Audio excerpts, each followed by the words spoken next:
I'm ready to get the most.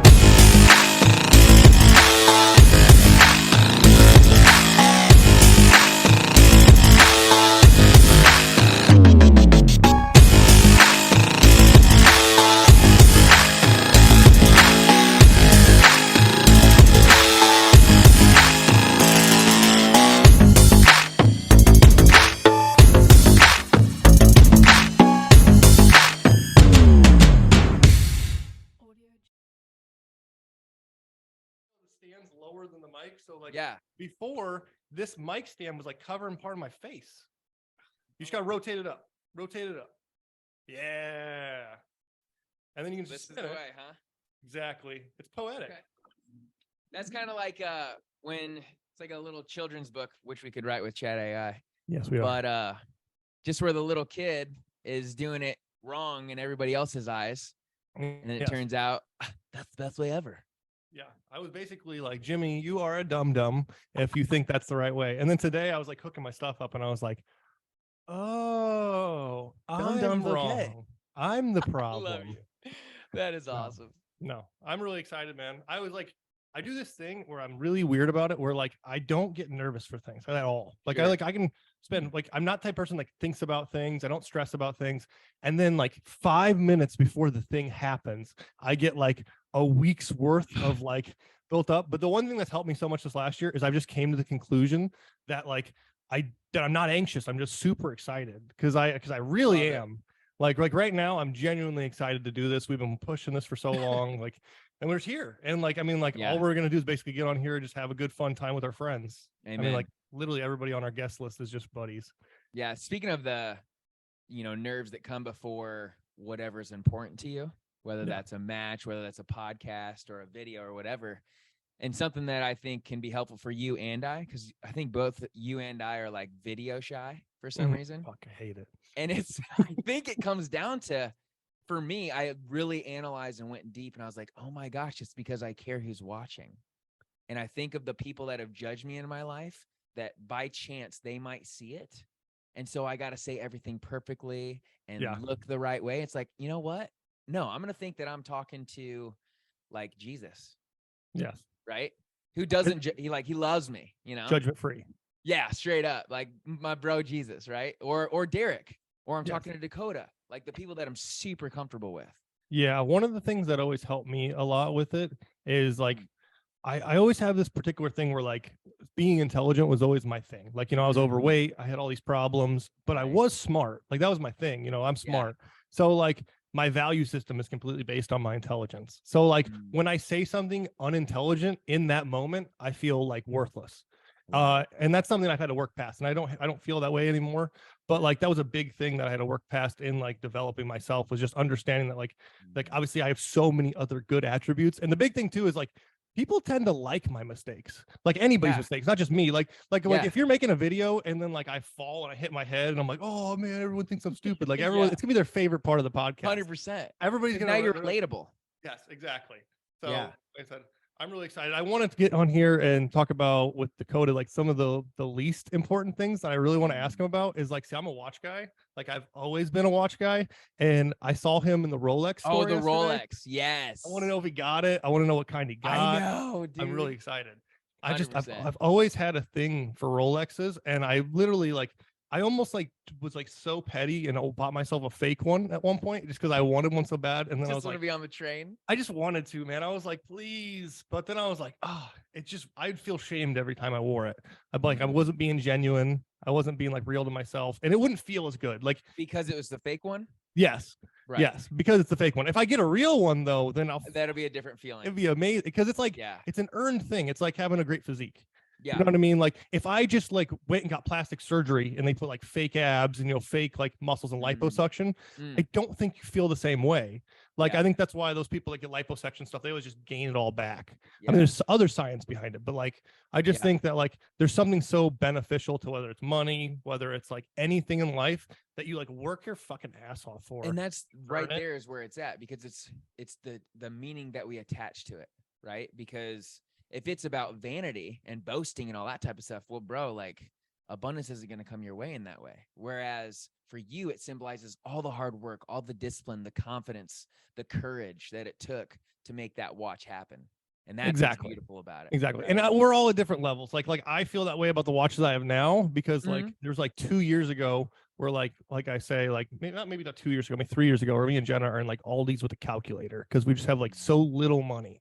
Right. Like we're in a place in our life, and that's not a shameful thing. It was honestly like the weirdest part. It was like probably like the happiest time deep, of my life. Though. It's not shame. Yeah, it's still deep. yeah. It was like one of the happiest times of my life because at that point it was just all about like the relationships in my life. It wasn't about all the other stuff. It was just like because I didn't have the other stuff. It was just like the people I love and I love them and I got them. But then it just step up to like I do own a couple watches that are like $400, $500, $600. Yeah. And like I just remember leaving the store and like whenever I put them on now, it's just like some people don't have that thing. Like they probably have it. It's just not watches. Like some people buy a lot of guns. Some people buy a lot of like sneakers. I've never been a sneakerhead. A lot of shoes, but I'll relate to you on the watch story. So like, it's funny because it's a duality, which I know we're going to be using that word a lot on this podcast. As I had a Series 7, which I loved. I'm like, wow, praise God that I can actually afford this, right? That it can be a financial priority. And so when I got it, I loved it so much. I used it with everything. And then I went down a river with it because, it's sport. It can go underwater, everything. And I'm on this raft and I'm digging my hands through this rock part because it's kind of shallow there. And as I did it, I hit my watch into a rock. I was like, oh, but it was fine. Okay. But Sarah, she's like, hey, I freaking told you shouldn't wear it. Right. And so I'm like, okay, I had this neck thing that I put my phone into just in case I dropped the phone. I don't want to go to the bottom of the river. So I put my watch in there, fiddle freaking around, going down the river some more, real good. I take the phone out to take a video of us. And I didn't even notice that the watch went with it.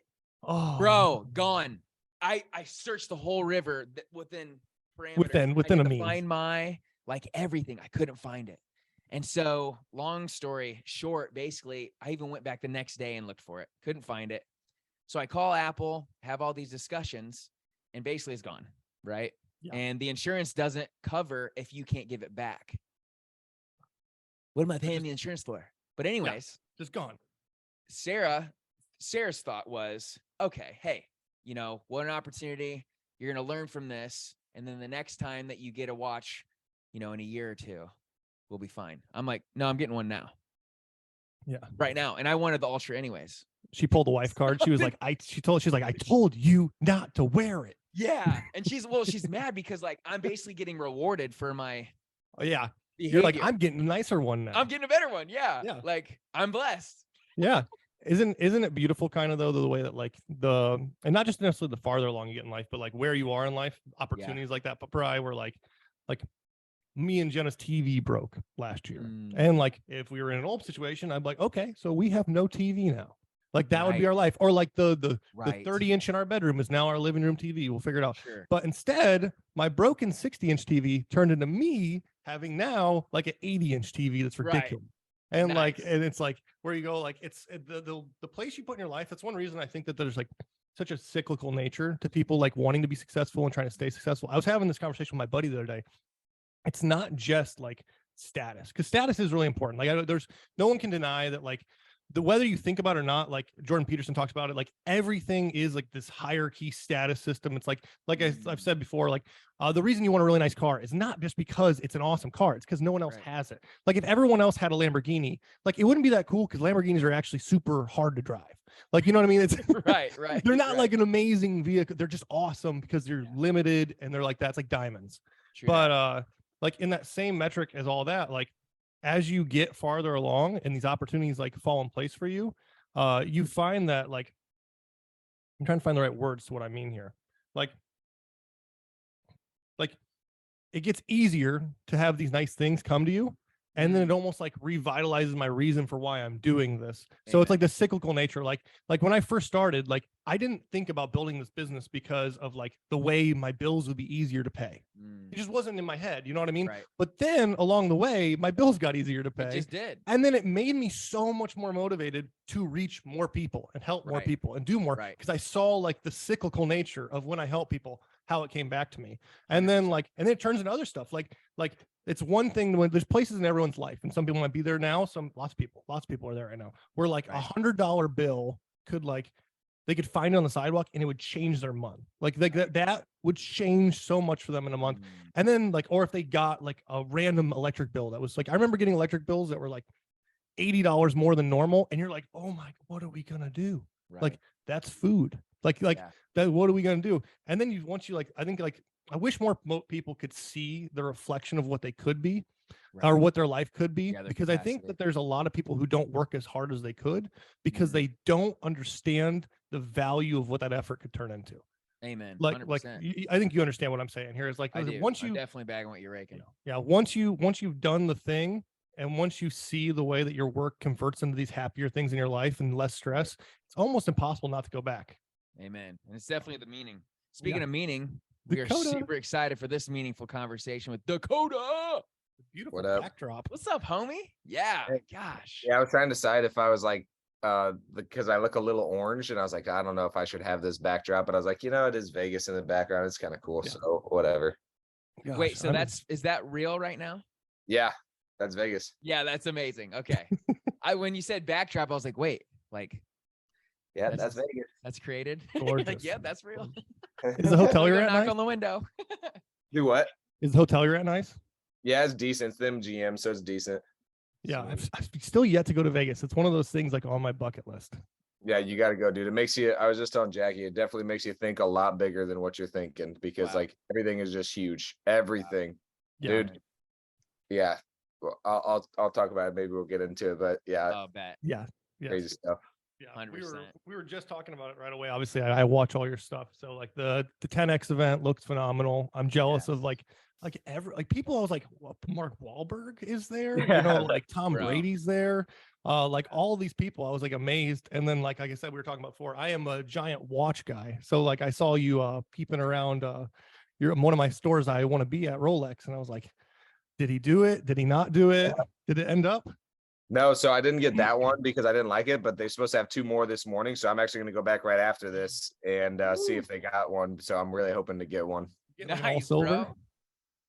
Do what? You going to get an all silver one? No, I mean, I would love one that's actually colored. I want a 2-tone really, but. That's awesome. That's awesome. Spencer, what's up? What's up? What's up, buddy? I like it. What's going on, man? Dakota, nice background, bro. Thanks. That was pretty sweet, man. Thanks. I need to get a green screen now. I need to be able to fake it. I'll be like, I'm in London. No, Derek, you're in the woods. Look behind your head. I am. It's beautiful. He's in the woods, bro. Yes. I said, everybody having a good morning? Oh yeah. It's an early morning for Dakota compared to everybody else. It's 8 a.m. there. Yep. I just woke up because we stayed up till midnight. Just I went out with friends for dinner and stuff. So yeah, I stayed up pretty late, but I'm here. I like it. Can you tell us about the 10X event a little bit? Like highs, lows, anything like that? Yeah.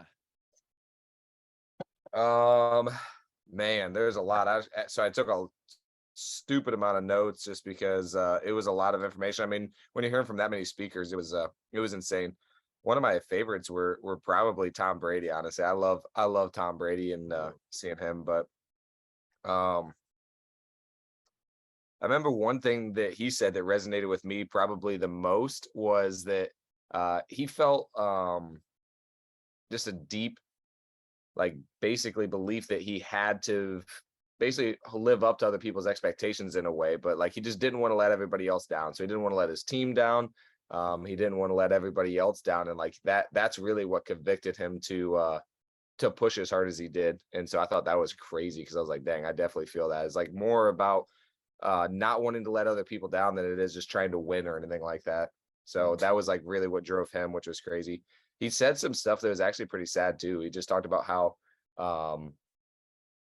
when he won, it didn't feel that great, and he didn't allow himself to basically have the happiness of the win. And then whenever he lost, it was it was a learning experience, of course, and he was okay with that. But then also you could tell that it just that beat him up pretty bad too. So it's crazy how no matter what, it's kind of lose-lose in a way, because he wins and everybody sees him as this great guy, but he doesn't celebrate it all because he's just thinking about the next one. And then whenever he loses, he's like, oh dang, that sucks. So that was pretty interesting, actually.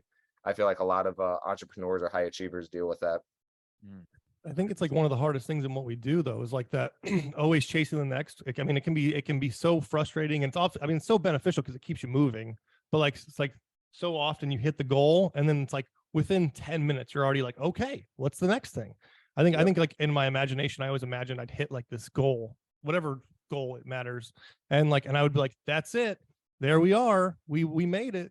But like by the time you get there, your perspective just changes so drastically, and you're like, oh, this is very little compared to what I could do. And that can be like good and bad. 100%. But yeah, that was one of the biggest takeaways for me. There's a lot of other good stuff.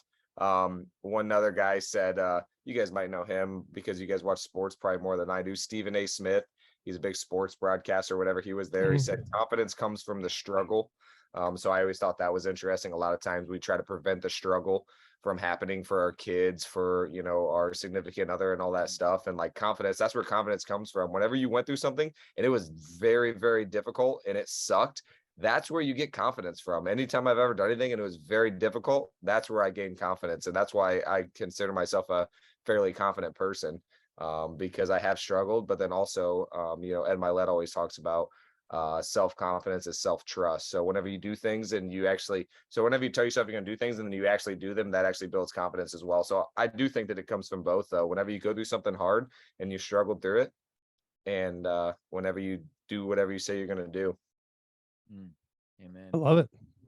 That's a really good transition into one of the questions that I had about like, what's your B5 non-negotiables or standards? And I wanted to ask both of you that.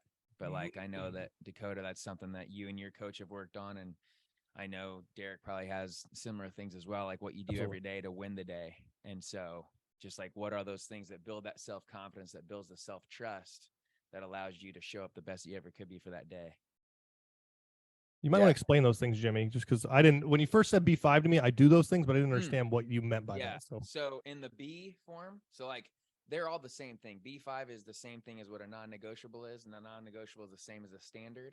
So the B5 is basically kind of taken with abundance life coaching, where we used it with Zig Ziglar. He says, you got to be before you can do and do before you can have. So it's like a lot of people just focus on what they're doing and what they have instead of what their beingness is. And there's a lot of things that we can do that will indirectly affect what our beingness is. So whether it's meditation or doing a cold shower every morning, or 10 minutes of personal development, 10 minutes of studying Spanish every day so you can communicate or connect with a deep relationship. Those are some of mine that I'm just spitting out, but like, that's kind of the beingness. So it's your B5. Like you look at your hand in front of you, it's a physical, basically, prop, I guess, that you can look at, like, okay, here's one thing that I know. It's as simple as like, I'm going to drink a glass of water in the morning. That will change my beingness and my energy level to how I can love God and love others to the fullest. Does that make sense? Yeah. Absolutely. Yeah, I just wanted to dive into that with Dakota, Spencer, and even Derrek. I think we could all share a lot from that. You want to lead, Spencer? Yeah, I think, sure. I guess just how I start my day is wake up with my kids. And so it's kind of being a father. I would say it's definitely one for me.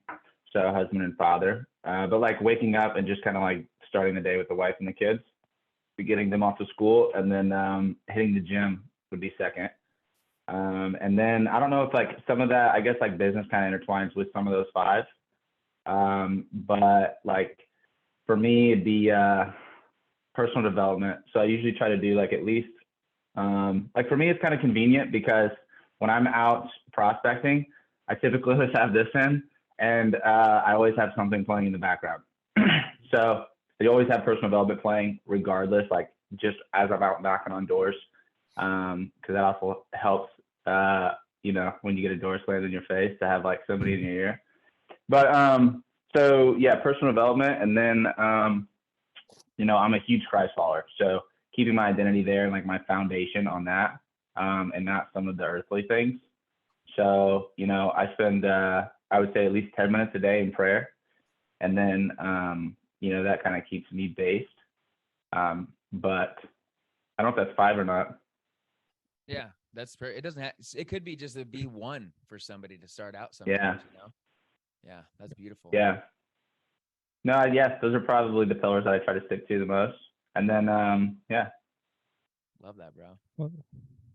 Yeah, one thing you just reminded me actually when you said it, Spencer, is one thing that they also taught at 10X is basically whenever you start off your morning with doing something very difficult or like doing those things, it's interesting how the rest of the day could be crap and it doesn't really matter, because if you got your prayer, your workout, that might be like the hardest thing that you do all day. And if you do the hard things, I remember Gary Brecka, he had a quote, he actually spoke at 10X, but he says, if you have a hard morning, your day will be easy. And so that's something that I definitely like to live by, is like, man, if that's the only thing that I accomplish for today is getting my B5 done, then I feel pretty dang good about myself, because that's still leading me closer to my goal. So this might be a long answer, but so I got a coach probably about 4 or 5 months ago, and he talked about 4 different areas of life. So you got your spiritual, you got your health, you have your business, and then you have your relationships.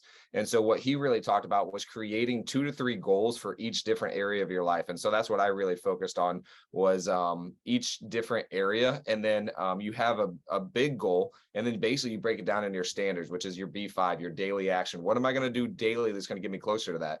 So that's what's crazy about creating your daily standards. If that's the only thing that I get done, I'm still making progress towards my long-term goals, no matter what. And so I can feel good about my day, even if that's the only thing that I get accomplished. So that's something I really do like about them. And again, it builds confidence, because whenever you do what you say you're going to do, and we have a very big accountability. So I have to text my coach every Friday by 5 p.m. and every Monday we go over it as a team in the company, just to like basically hold everybody else accountable. But accountability is huge. And then yeah, it just builds confidence whenever you do this every day. So mine are 15 minutes of stretching, workout, run a mile, sauna, prayer, 1 chapter of the Bible, a cold shower, a grateful journal, which is basically just 3 things that great that happened yesterday, something that you learned, 3 things that are great, or 3 things that you're grateful for, 3 things that would make today great, and then your I am statements. So that's grateful journal. And then I do basically a gallon of water a day, encourage somebody directly, and then 10 minutes phone on focus, and then reading or watching something about relationships or love. So those are the ones that I do every day. It's funny, dude. I just have to basically redo it. So basically I committed to 5 days a week of this. And then I forgot to encourage somebody on Wednesday. And so then I'm like trying to go back, and I'm like looking through all my text messages. I'm like, I had to have, dude. I had to have. And then I told my girlfriend, I was like, I told her that she was pretty. I was like, does that count? I'm like, oh man, I don't know. That's a compliment. I don't really think that's encouraging. So I was like, dude, I can't count it. So now I got to do it again today. But so usually I do 6 days a week. I think this week I might do 5, because that's what I committed to, is 5. But it's crazy how if you do what you say you're going to do, you're going to have confidence. If you exceed what you say you're going to do, you're going to have superhuman self-confidence, because you're doing above and beyond what you actually even told yourself you're going to do. So that's usually what I like to do, is whenever, I learned that from Ed Milet. If you say you're going to do 10 reps, just do another one. If you say you're going to commit to 5 days, just do another day of it. So. I love that. Before we get into Derrek and I on like our standards or our B5 or non-negotiables, would love to kind of dive into something that challenged me in a great way, because through like social psychology and my programming with my OTD, like a lot of habit loops are created only through every day. Like that's what a lot of the research says. But then you also look like from a biblical spiritual perspective, there's a Sabbath. Right. And there's something about giving yourself a day to where it's like, you don't have to do all these things. And I love that idea too. So I see the blessing of both, to where it can really polish you up. So, I mean, I didn't know what your thoughts were on that, Dakota, or even Spencer or Derrek, but just like, what is the betterment of doing it every single day? Like no matter what, if I'm on fire, I'm doing these things.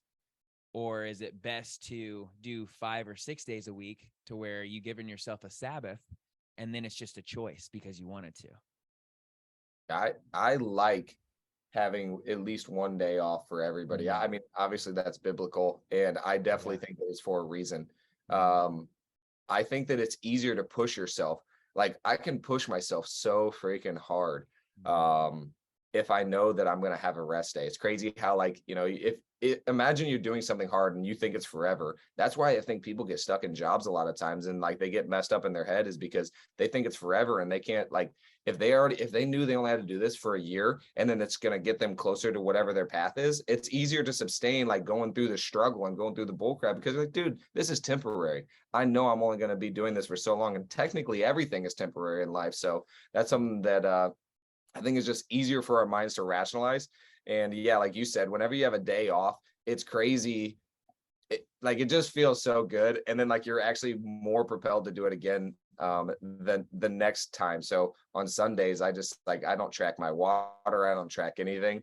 I still do, pray, but it's not like I have to, and I don't have to track it or anything like that. So yeah, it's very, very nice to have a day off. I think it's very, very, very, very important. Yeah, Also, I think one other thing. So sorry, man, I forgot about this. If I was talking to Connor actually about it, and then he failed on Monday. And imagine if you have to do it every single day. Now you just feel like a failure. Whereas me, I messed up on Wednesday, and so I didn't have a day that I could make it up. I already just failed now. Yeah, I think and especially if I don't work out during those days too, that's when you really you can feel how much it screws up the day so much. Like if one of those, for me, it's probably like prayer and working out. If that doesn't happen, I can't move on almost. Like it's like I'm stuck back here somewhere. But I think that, yeah, the repetitiveness is huge because it's just building a habit. And I think that if you can just collect like good habits and stack those, then symptoms of your life will show that. But yeah, I think the repetitiveness thing is because once it becomes a habit, you really don't have to think about it to an extent, like you're kind of just like in the motion of it. And then, as humans, I think we're obviously not perfect. So we miss something that, and you'll feel it almost immediately. At least I do, and then I think the reflection part's good too. Cause like, I hear a lot of I don't think we credit ourselves enough a lot of times. And I think sometimes we can get so caught up into, well, like I'm trying to get here, but then you're not crediting yourself to what the point that you've gotten to at the same time. And so you're constantly just like, it's almost like you're just like, you're ripping the joy from yourself with every step or sequence that you go through. But it's, yeah, I'm a huge Ed Milet fan too. It's kind of like the dissatisfied bliss, I think is how he puts it. Or like the bite of the steak, So I think it's just kind of recognizing, what you've achieved, but then also realizing too, like how much more can I do? Like what else is out there that, how far can we go? But yeah, it's huge, the habit thing and the repetitiveness. Yeah, I love that. I think one of the things I would add is from someone who's new to the spiritual path. So like the Sabbath is a new meaning to me now that it didn't before.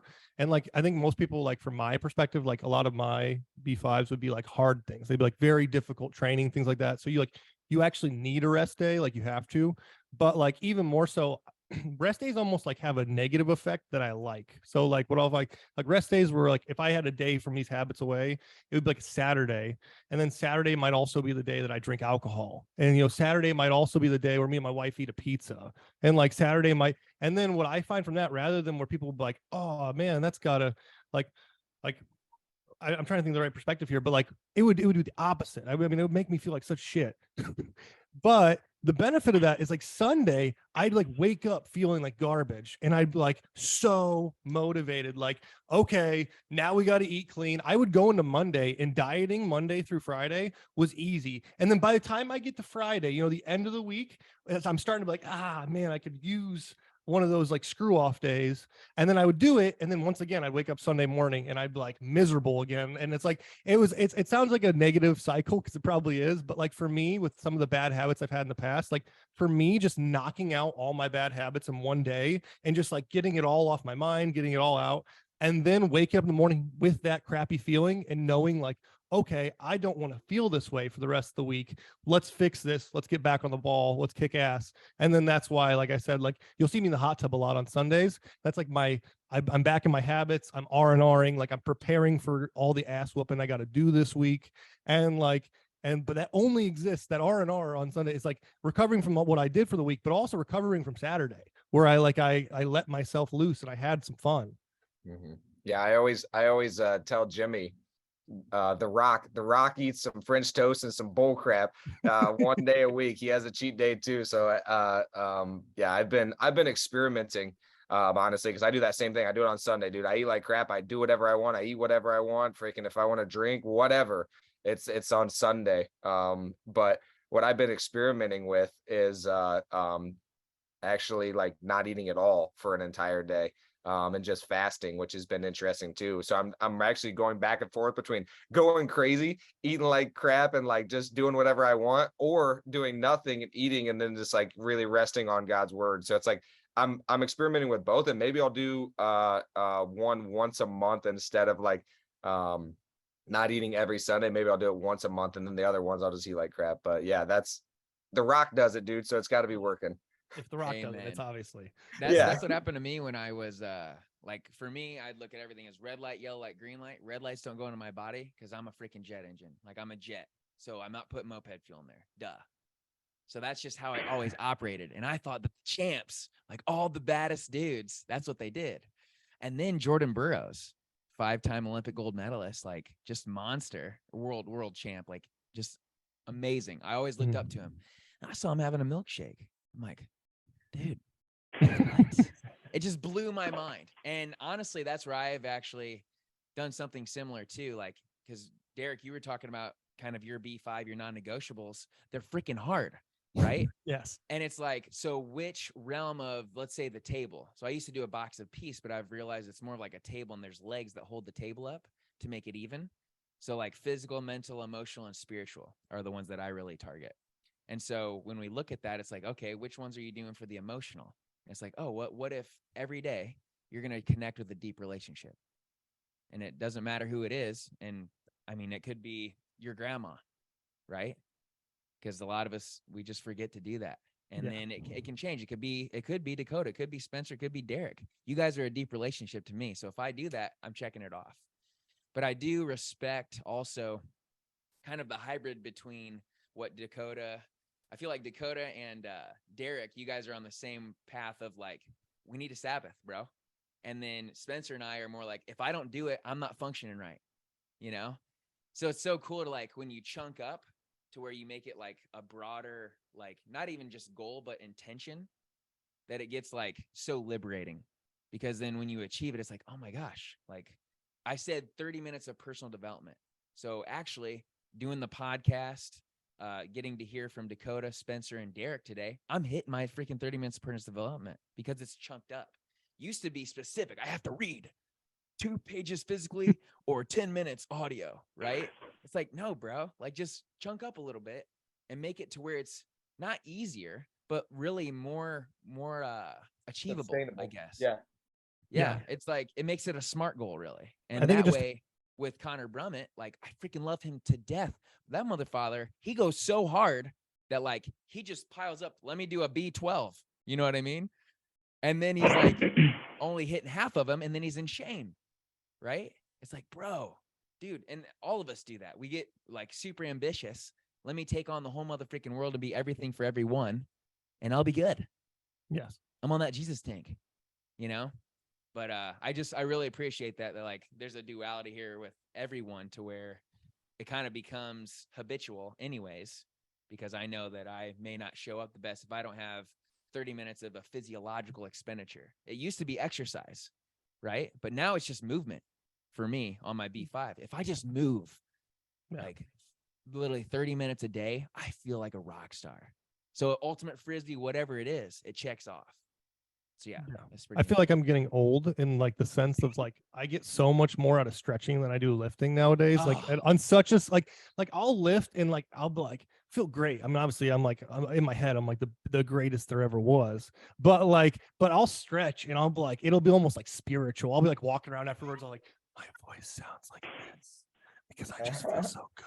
Like, you know what I mean? Like everything just feels so good on my body. It's like one of those B5s. But my problem with my B5s used to be like, we're gonna fucking PR every lift and we're gonna crush it. We're gonna run 5 miles a day. And then I'd be like 4 days in and my shin splints would get so bad I couldn't walk.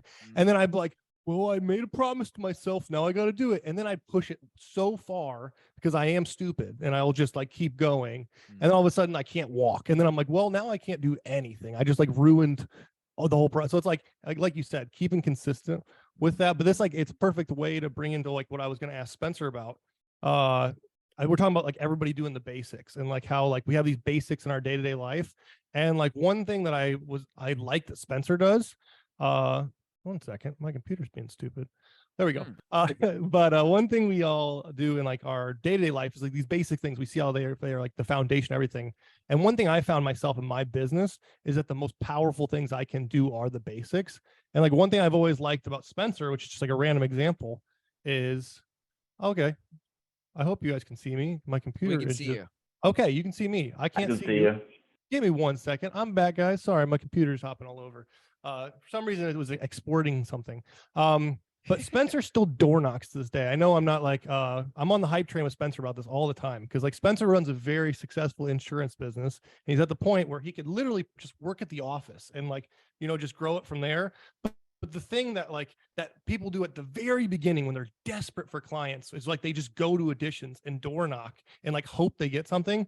Even now that his business is doing so well, I've always just appreciated this idea that like that basic foundational thing, you still do it all the time. And like I try to do that with my own business. Like I try to keep on like those basics. I think like people, when they build their businesses, they stray so far from the structure base.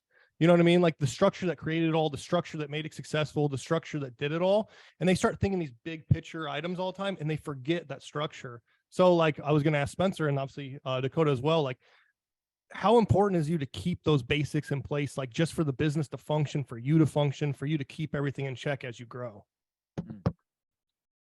Yeah, the door knocking thing for me, it started in 2015. And that's when I took my first step into sales. But I found personal development through door knocking. So door knocking for me does a couple different things. I remember I started and I didn't know how to do it. So I was like, okay, I found Jordan Belfort's Straight Line Persuasion on YouTube. And I was like, dude, he's telling all the answers on YouTube. And then from that point forward, I just kept YouTubing more and more and more and more and more. And then I realized how much was on there. But it's also kind of like, it shows to me like a lot of these doors I knocked 5 years ago and I was in a much different place. And I remember walking up some of these driveways. And at that time, I never imagined that door knocking would have put me in the position I'm in now. And so it's kind of a very, like, obviously it's a way to earn business, but there's such a more deeper, like when you're out there, it can be humbling too, you know, because a lot of times, and it's taught me not to like really care about how someone judges me, because when you're standing at someone's house, you get judged hard. And so I'm just kind of like, you know, and I don't judge them in the same sense. I don't try to pretend what's going on in your home. And so, you know, if you scream and yell at me, like I've had the coolest encounters with people. Like I came across a lady that, you know, she's probably not going to be here in the next 8 months. She's just health-wise, you know, and like having a conversation with her. So for me, it is, I could talk about that for a very long time, but I've met some really interesting people, had some unreal conversations that like just with complete strangers that are just waiting for someone to come and open up.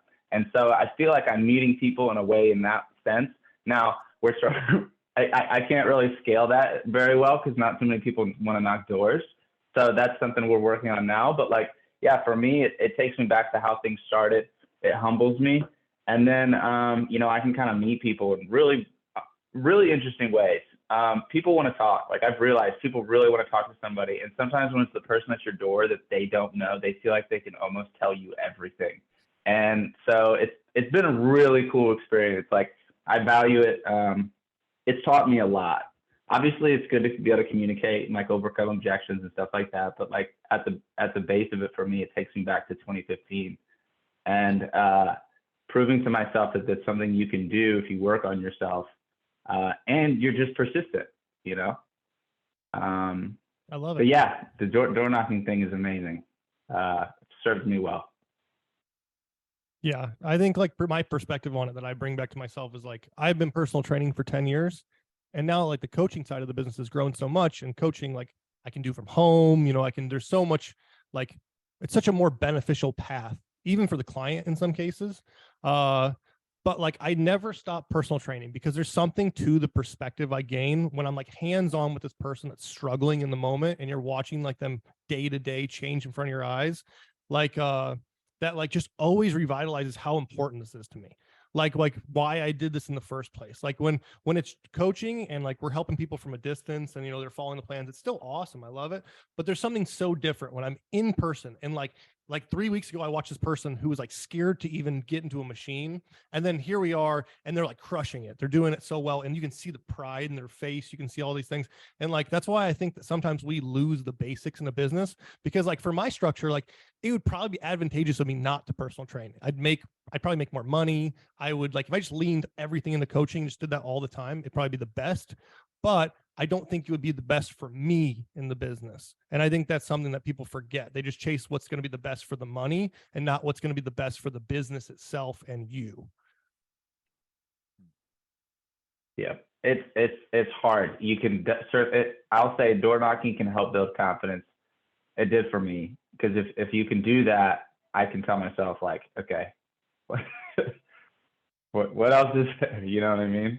Yeah, everything seems easy when you're at the office afterwards, and you're just like, oh, now this is just paperwork time. You're like, I don't have to like get yelled at by a guy with a shotgun. Like, I'm just doing paperwork. Yep. It's hard. It makes it hard to sit in a chair if you do it long enough, though, because you're like, I feel like I should be knocking on some stranger's door. But so yeah, there's two sides to the coin, but yeah, it's certainly awesome. Dakota, do you feel like you have stuff like that in your business? So I will say that I work to not do that kind of stuff. So when I think about it, I was just actually taking a phone call yesterday or 2 days ago. So I was golfing with Ryan Pineda, and then I was in the car with him, and then I took a call from our sales guy, Luis. And then I'm helping him run comps and reevaluate it. And then Ryan's like, literally, he's like, dude, I'm trying to think of the last time that I did that. And then he's like, you know, we always talk about this, and I'm sure all you guys like have thought about it, the highest and best use of time. So Ryan Pineda isn't running comps. He's not, doing cold calling. He's not doing door knocking or anything like that. It doesn't make sense to do it. And for me, it's so hard not to do it, because I love sales. I love closing deals. It's like an emotional high. And so then it's so difficult to like, okay, is this the highest and best use of my time?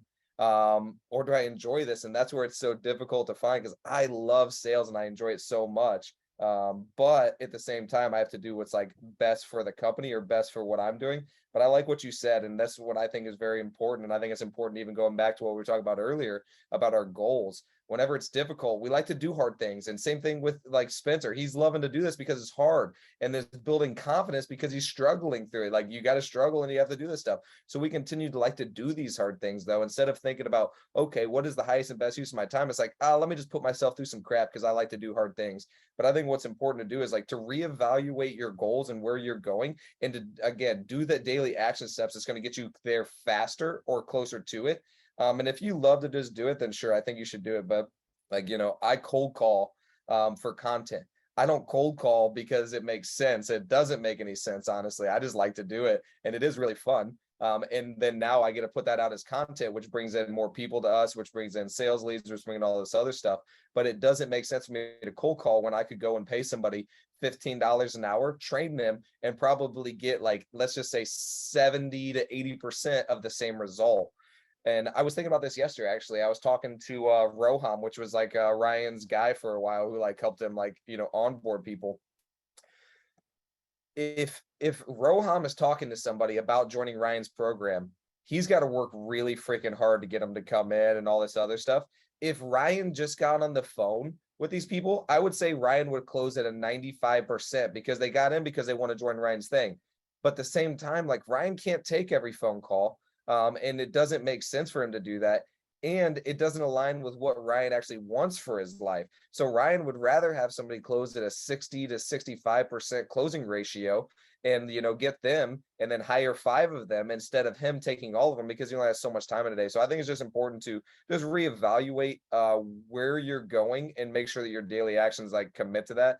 But no, I literally try to not do those things, even though I really, really want to, because it makes you feel good. It's fun. You feel valuable at that point. And that's the most interesting thing is when you really replace yourself, it's interesting how you start to feel less valuable because now you're not doing the hard work. Now you're not closing deals. Now you're not seeing the direct. You just taught everybody else how to do it. And then they get all the credit for it, which is a weird ego thing that I go through, but I am still working on.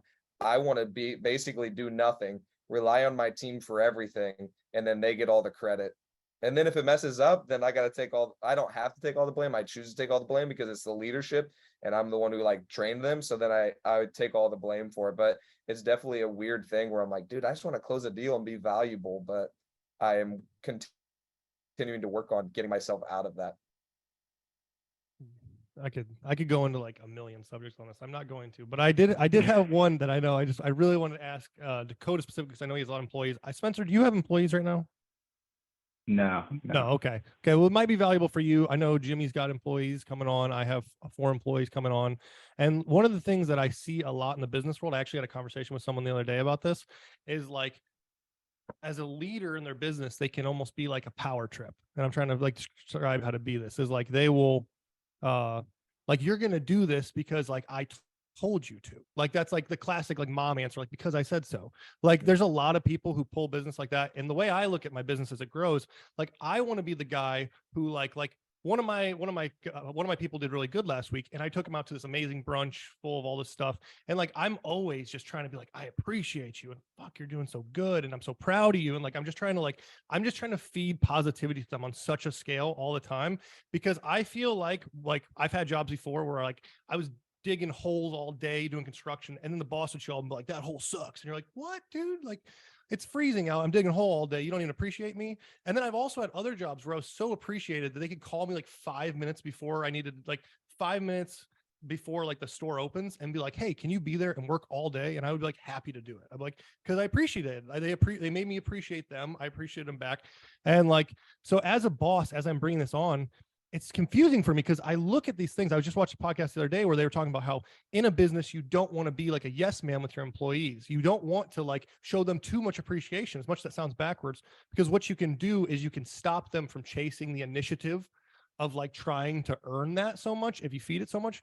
But then it goes back into this thing where I'm like, would I rather have a less successful business with more love and like camaraderie between me and my people, like where we all get together, we have dinner, we make a little less money, but we love each other, we have this great relationship? Or would I rather be like the boss and we make a lot more money? And that's a really hard contradiction for me. And obviously Dakota has the most employees here, so maybe you have a good answer on that. But yeah, that's something that I've actually struggled with all the time, and I think is a continuous struggle. I was literally just talking to my girlfriend about that yesterday, actually, about expectation and like wanting to achieve the highest thing like possible, like maybe not even just for myself, but as a company. Like I hold people to a very high standard. So that's the first thing that I'll say is like hold people to a standard, they're going to appreciate it. So like have some expectations, but be very clear about your expectations too. I think that's the most important thing is like, hey, what is success? What does success look like for you? And then when you hit it, yeah, freaking celebrate the crap out of it.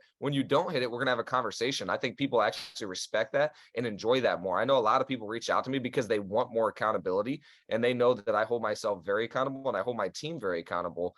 But at the same time, dude, we like to love and like to like, actually have fun too. And so that's the hard line of like, in relationships or in anything with no expectation, you're going to be happy because guess what? You can't mess up then. So it's interesting how like there's just that balance and dichotomy of like literally everything. But I would say I like to hold people accountable to what they want. And so that's what I do is I ask them, what do you want? What do you align with? How much do you want? Like, what do you want to do? And then I make sure that it aligns with what we're doing. And then I hold them to that expectation, what they said. So I'm not the kind of boss that's going to be like, hey, I want this on my desk by Friday at 5 p.m. I'm like, no, hey, when will this be done? Okay, cool. If it's not done by then like I'm going to have a conversation with you, and then you get another try. If you do that 2 times, then you're fired. Because for me, you set your own time frame.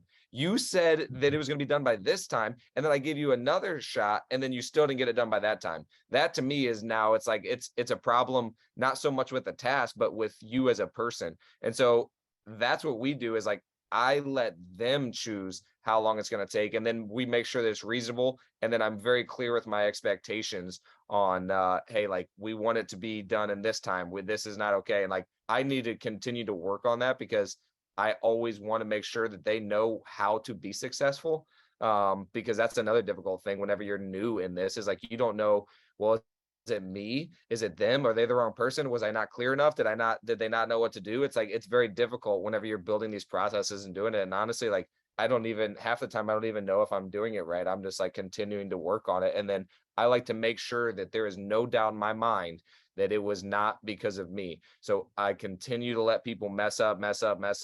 And then I'm like, all right, I'm going to make it clear, more clear. I'm going to show them the path. I'm going to show them everything. I'm going to go talk to them. I'm going to do everything I can until I am 100% sure that it's no longer because of something that I didn't do as a leader. It's now because this is them as a person. I love it. Yeah, Jimmy, I got one other. Jimmy, is your mic on? Yeah.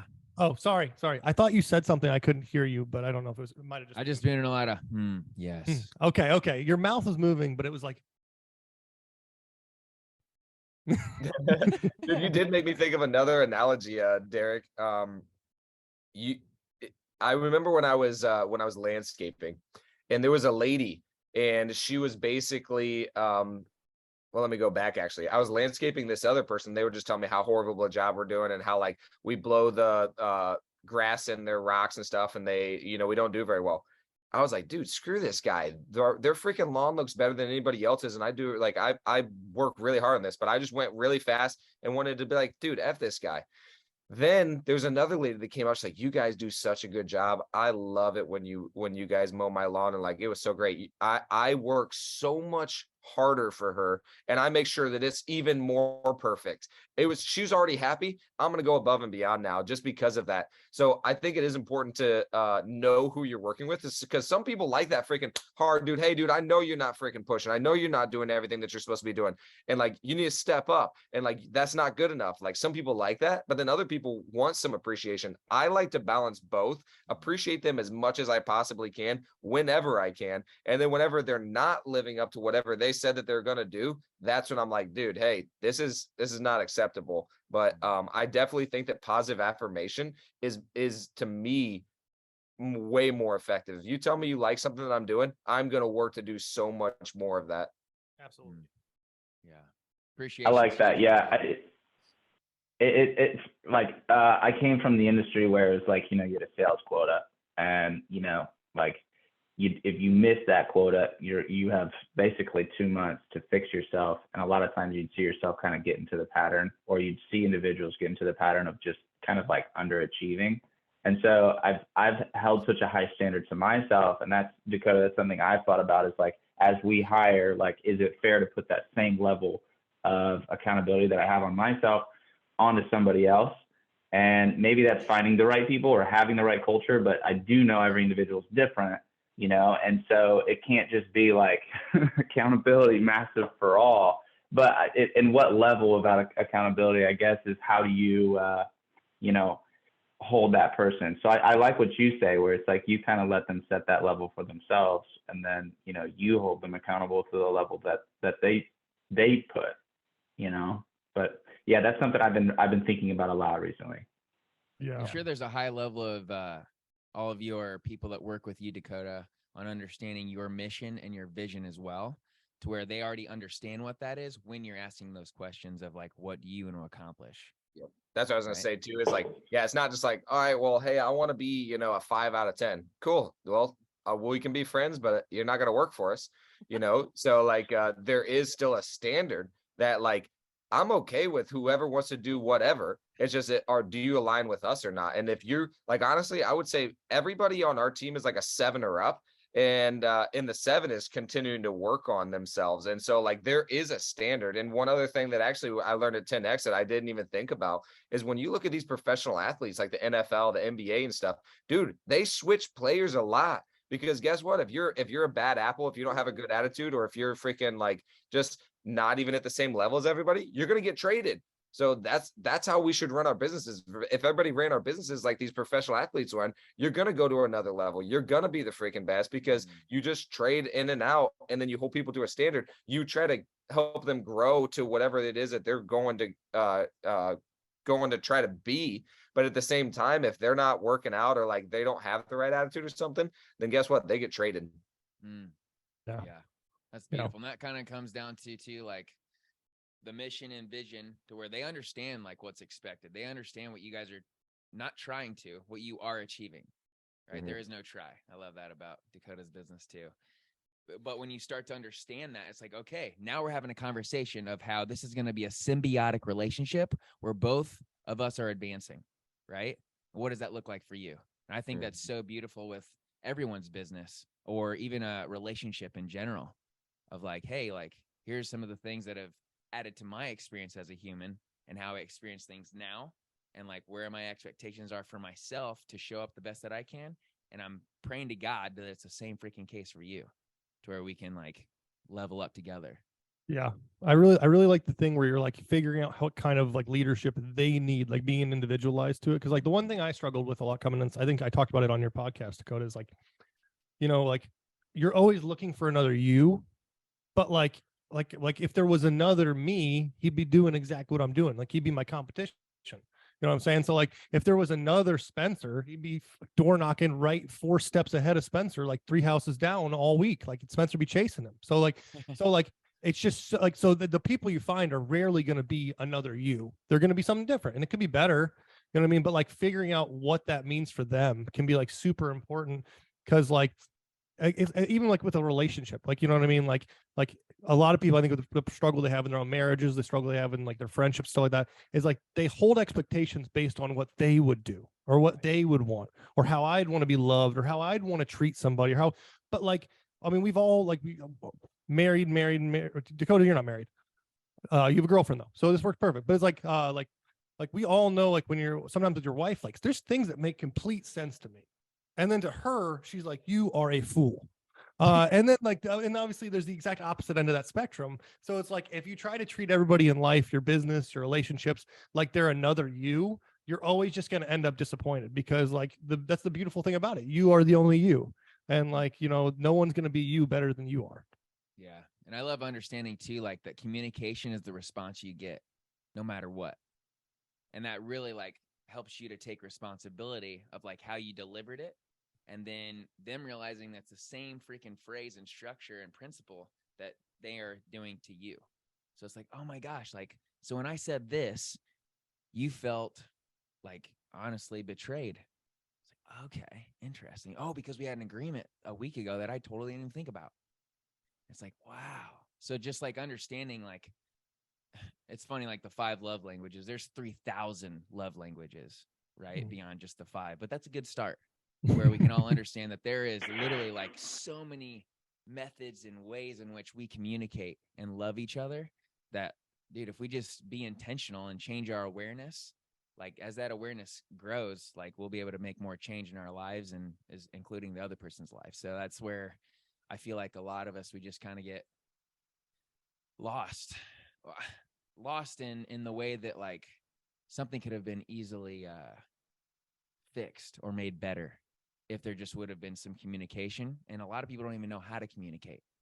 So that's what's so beautiful, is like when you learn these standards, right? Or goals, or even not even just goals, but intentions. That's something I learned from this book called Codependent No More. My wife and I would do marriage counseling, always sharpen each other and trying to be better in our relationship. And the counselor there that is just amazing over at what's it called, Dakota? Is it Crosswinds? Yeah. Yeah, dude. So good. He gave me this book, Codependent more, no more. And basically she's like, you don't get your goals, you get your standards. That's something that I've learned big time. But she even slays goals. She's like, stop holding yourself like in shame because you're not meeting these goals. Call them intentions. I was like, whoa, intentions, huh? Because it's like when you call it an intention, now it's not just framed around that specific thing. It's even a little more broad. Like my intention is to hit this. And it's like, oh, I didn't hit this, but I hit this, and this. And that's kind of cool because of the intention that it brought, right? Versus the mechanism. And I love that we've all been in PSI, so we know what the freak I'm talking about. Exactly. But that's just so amazing to me of like, that'll help us in business. It'll help us in personal success, like our internal dialogue with ourselves that really influences how we talk with everybody else too. Yeah. What you do in one thing, I would say, what you do in one thing, you do in all things. So it's like, Amen. I think like people who are good at communication in business are usually good at communicating their relationship. You know, people who are like good at taking care of their health are usually good at taking care of their business, are usually good at taking care of like things like that. Like, it's why you see some people like, you know, like they'll get on a diet plan, they'll start working out, and then you'll notice they're doing way better at work.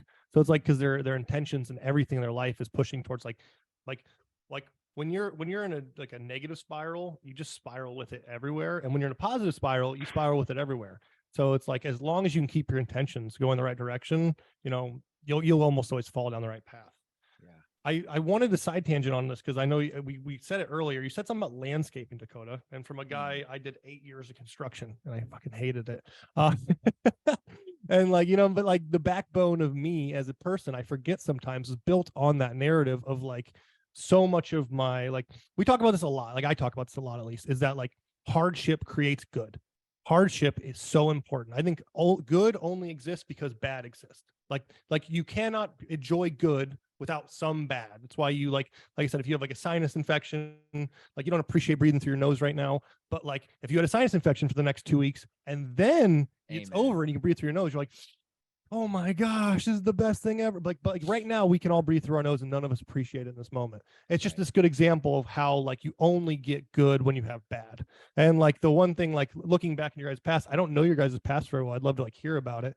Like where did you come from? What hardship do you think brought you guys to this day? Because like I have my own stories of like addictive parents and drugs and like substance abuse that led into like, you know, hardship in a lot of different ways. And I truly believe those things are what created me as the man I am. And I believe it's a great man. And I wonder sometimes, I know people in my life who didn't have hardship, and with no offense to these people had things handed to them. They had an easy life. Now we're older, you know, we're adults, and, you know, they kind of suck. Like without being rude to them, any of these specific people, but it's like, you can see who didn't go through it. And like, this is where my question is, like, for Dakota and Spencer, whichever one of you wants to start, like, can you name things in your life or like specific things in your life that you think were like hard, but like vastly gained you the perspective that's made you a successful person today? Let's just go with Spencer. Let's go with Spencer first. I'll pick someone. Yeah, I mean, so the first thing that comes to mind is your child born with cancer is like really hard to wrap your head around. And so, like, I've thought about that a lot, and my daughter's in remission now. But like hard things happen. And I think a lot of times we look for an immediate answer. And I think it's being patient with that answer, because it'll arrive in your life at some point, you know? So, but yeah, that kind of taught me that, like, you know, like there's not a lot we can control. Like we think we really can. And something like that happens, your whole world freezes. And so you kind of just, you hang on to what you can. And for me, that was God. And then just being patient with the fact that, like, you know, this is a ripple for some reason. And, you know, in some way, you know, that's taught me that, you know, life can be very short. But so, yeah, I would say, like, now that came later in my life, but like the way I grew up was, I didn't know my biological father till I was about 14. And so, you know, as a man, that kind of like, I always wanted to be a dad, because it was like, you know, for some reason he's not in our life. And like, it's like, okay, so I'm going to step up in that way, because he didn't in mine. And so that kind of served me in that way. And then, you know, it was me and my mom for a while. And then my sisters, I got 3 younger sisters. And so, and she's married to an awesome man now, but she had several divorces. And so that was confusing for me as a child. But then again, though, like it was kind of like I'm like reflecting as I grow up and watch these other men and just kind of like what not to do growing up, And then, who I call my dad, he kind of taught me when it comes to like business. It was very interesting, and I'm very thankful for the things that, the way he taught me. I was able to watch him kind of build a business, and his dad built a successful business, my grandfather. And so, but it was kind of like, I certainly wasn't handed anything other than the fact that like I could see what somebody who came from nothing can achieve. Like you don't really need a perfect like path to be able to create something very successful. And sometimes it is those things that, like you said, the hard things, like if I went through this, and I think that's where the reflection comes in. Like when you look back, we've all had moments in our lives where if we really dive into them, it's like, man, that really impacted my life. And then how do I like let that impact me in a way that's going to propel me forward? Because something else hard is going to happen too. Yes. Like something else is going to happen. And so I think it's also just being patient with the answer as to why that happened. Like, I don't know why my daughter was born with cancer. Still to this day, it doesn't really make sense. It doesn't. I could have learned this lesson a much easier way. But then again, like, I say that. And so it's kind of just, I think like, the reflection thing we talked about, looking back and then giving yourself credit. And then it builds you massive confidence because it's like, okay, I went through that, man. Like not only that, but there's somebody else in control of these things that I'm not. And so I'm not going to pretend to think that this is even bad. Like it's so relative. Like, why do we think that's bad? My daughter being born with cancer doesn't necessarily have to be a bad thing. You know what I mean? Like that, I have perspective at a very young age. And so it was like, I take that and I think about it every day. Like it's a daily thought. And so, and there's obviously a once a year reminder with scans, where it's like that period of time where it's like, okay, I'm still not in control, And so every year I have this moment of going back. And I think that is a blessing in my life because, like there's nothing I can do to change the result of a scan, so it's crazy. Trusting and being of faith. It's just like, it helps me empower myself and practice my faith in a way that's a huge blessing in my life. But I had a lot of great people to look up to. A lot of my family has had businesses, and so being able to learn from their failures and then just watch what's achievable, is something I'm very thankful for. Absolutely. I love that. I mean, like I said, it's like, obviously I don't have experience with something that hard. Maybe my own variety, but not that. That's intense. So obviously, I mean, it sounds like faith really helped you through that. Like from knowing you, obviously it's something that's helped you through all of these things. It's one of these things that now that I'm becoming like a faith-driven person, I'm trying, I mean, like I'm here, but it's like, you just see this as a beautiful outlook that people get where they're like, where you just realize that like the bad things that happen are like everything in life is like a T in the road. And it's like, we would keep taking the wrong direction over and over and over again if it wasn't for the fact that God just like crushed the bridge out from under us. Sometimes that's like an injury. Sometimes that's a horrible thing. Sometimes maybe that's a daughter with cancer, not to throw that out there, but maybe that's what it takes for that bridge to fully crumble all the way, that you take the right path you need in the right direction you need. And like, that's the one thing I think I've gained over time with this whole subject is that like God does give hardship the same way with the sinuses, the same thing with these things, because not only like does it give you appreciation and it gives you like better value, but like sometimes like we just don't listen. You know what I mean? Like you can know, like I know right now things in my life I should be doing, but like I'm just like the chance I'm going to go do them sometimes is low unless like something catastrophic would happen that would make me go the direction that I would need to follow that path. And I think that's why bad things happen to good people. And I think like, I think we've all experienced that. And I mean, Dakota, like for you, did your past and things like that, can you name anything specific?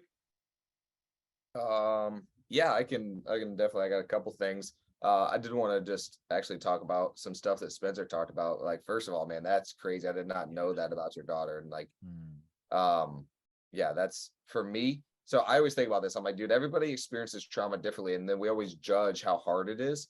And like for me, that'd be like the hardest.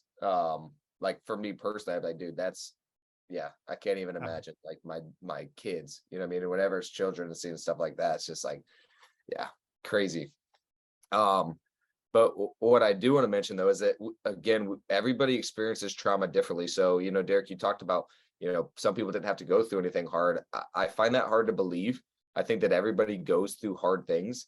It's just, we judge on how hard it is from our perspective. So, you know, they might be going through some stuff that was the most difficult thing through them. There was the same traumatic experience internally as Spencer's daughter.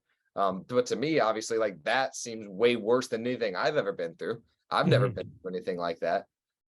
So like, it's just based on our judgment though. We don't actually know what's affecting them or how they're being affected. So that's something that I always like to remind myself is I don't know how bad this is affecting them, because I don't think it's that big of a deal. Like, oh, you didn't get your freaking car when you were 16 because your parents didn't buy it for you. That might be a traumatic experience for them.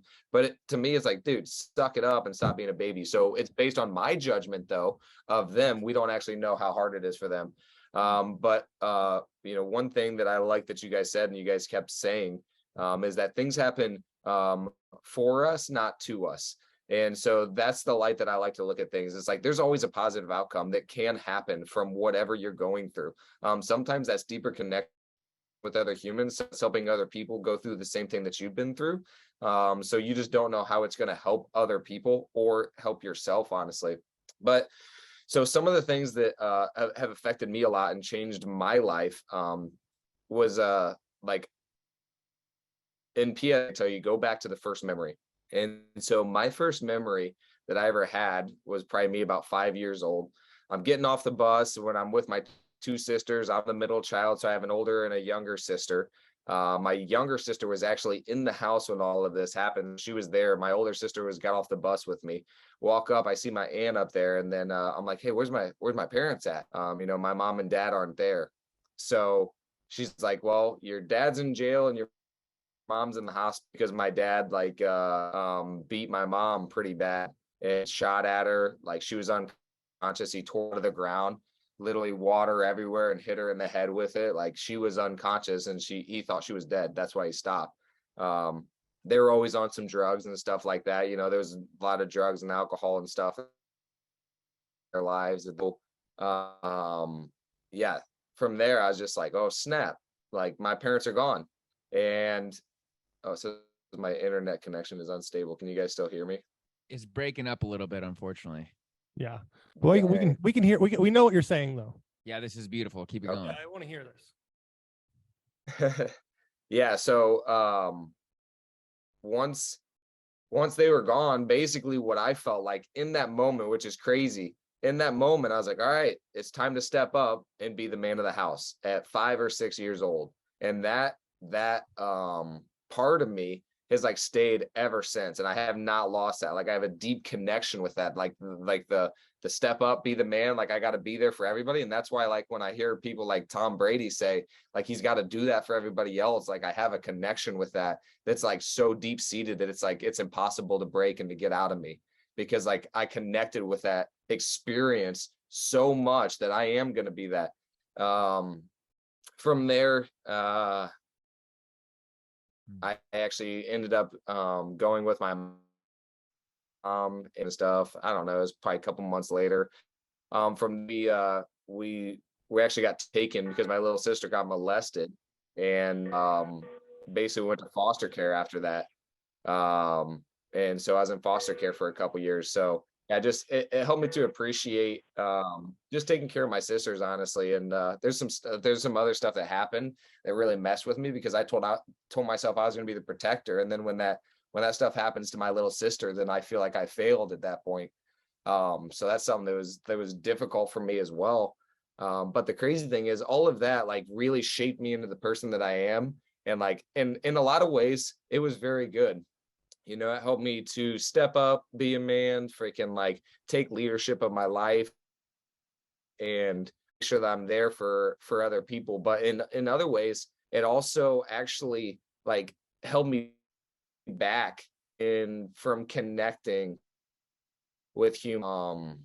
Yeah, just like, I don't know, being relatable in a way, because I felt like more I had to be the logical person. I had to take care of them, and like I couldn't, connect as much with other people because I was so worried about making sure that everything was going well and all these other things. So there's always a cost to any benefit, which I've noticed, and I'm still working on the effects of it. And the craziest part is, again, we judge on how difficult things were in people's lives. That was very difficult for me. And I always thought, I don't know why I always thought this. I was like, oh man, the hard stuff happened to me when I was younger. Now my life's going to be great for the rest of my life. So like, and then honestly, I started proving myself right in that.